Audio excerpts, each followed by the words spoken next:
CBSE class 12 board எக்ஸாமுக்கு நியூமரிக்கல்ஸே நான் கை வைக்காம கெமிஸ்ட்ரியில நான் ஹை மார்க் ஸ்கோர் பண்ண முடியுமா அப்படின்ற ஒரு கொஸ்டின் நிறைய பேர்கிட்ட இருக்கு. ஏன்னா எல்லாரும் நம்ம வந்து மேத்ஸ் வந்து ஒரு சப்ஜெக்டா எடுத்து படிக்கிறது இல்ல. சிலர் வந்து வெறும் பிசிக்ஸ் கெமிஸ்ட்ரி பயாலஜி இல்ல பிசிக்ஸ் கெமிஸ்ட்ரி வேற காம்பினேஷன்ல குரூப்ஸ் எடுத்து படிக்கிற பிள்ளைங்க இருப்பாங்க இல்லையா. சோ அவங்களுக்கெல்லாம் அந்த ப்ராப்ளம்ஸ் பார்த்தாலே வந்து பெரிய கஷ்டமா இருக்கும். சோ அதனால அவங்களுக்கு அந்த சப்ஜெக்டே வந்து ரொம்ப கஷ்டமா இருக்கும்.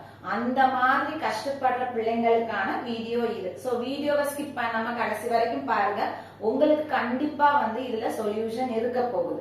வணக்கம், welcome to PSSR chemistry channel for easy learning. So நம்ம வந்து கொஸ்டின் பேப்பரை பார்த்தோம் அப்படின்னா நமக்கு வந்து கொஸ்டின் பேப்பர்ல பிசிக்கல் கெமிஸ்ட்ரியில 23 மார்க் வரும். சோ ப்ராப்ளமே நம்மளுக்கு அந்த பிசிக்கல் கெமிஸ்ட்ரி பார்ட்ல இருந்து தான் வரப்போது. 3 சாப்டர்ஸ் நமக்கு தெரியும், solutions, electro chemistry and chemical kinetics.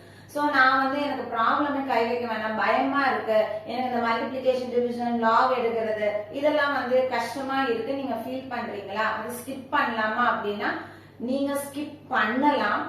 பண்ணுனீங்க அப்படின்னா நீங்க வந்து ஒரு 50 மார்க்ஸ் அவ்வளவு ஸ்கோர் பண்ணலாம். சோ நான் எதுக்கு சொல்றேன் அப்படின்னா இப்ப கொஸ்டின் பேப்பர்ல 23 மார்க்ஸ் பிசிக்கல் கெமிஸ்ட்ரி வருது அப்படின்னா அதுல ஒரு 10 to 15 மார்க்ஸ் வந்து மெயினா நியூமரிக்கல்ஸ் வரும்.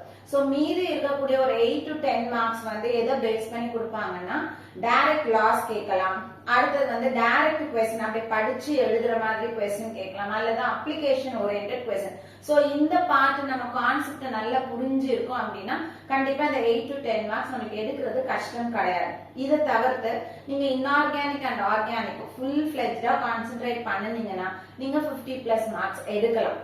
சரியா?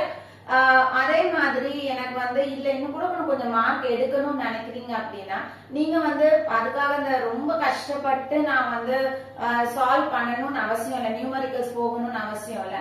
சோ நம்மளுக்கு கொஸ்டின் பேப்பர் நீங்க எடுத்து செக் பண்ணினீங்கன்னா புக்ல இருக்கக்கூடிய கொஸ்டின்ஸ் பேஸ் பண்ணி தான் நம்மளுக்கு வந்து நியூமரிக்கல்ஸ் போர்ட்ல கேட்பாங்க. ரொம்ப அப்படியே டிஃபிகல்ட்டி லெவல் எல்லாம் ஜாஸ்தியா இருக்காது, ஏன்னா எல்லாரும் சால்வ் பண்ண மாதிரி இருக்கக்கூடிய கொஸ்டின்ஸ் தான் வரும். சோ அப்ப நம்ம என்ன பண்ணலாம், முதல்ல புக்ல இருக்கக்கூடிய சால்வ் எக்ஸாம்பிள்ஸ் அல்லது இன்டெக்ஸ்ட் கொஸ்டின், சில சமயம் ரிப்பீட்டடா வரக்கூடிய புக் பேக் கொஸ்டின், இதை நீங்க எடுத்து வச்சு ஃபார்முலாஸை மட்டும் எழுதுங்க.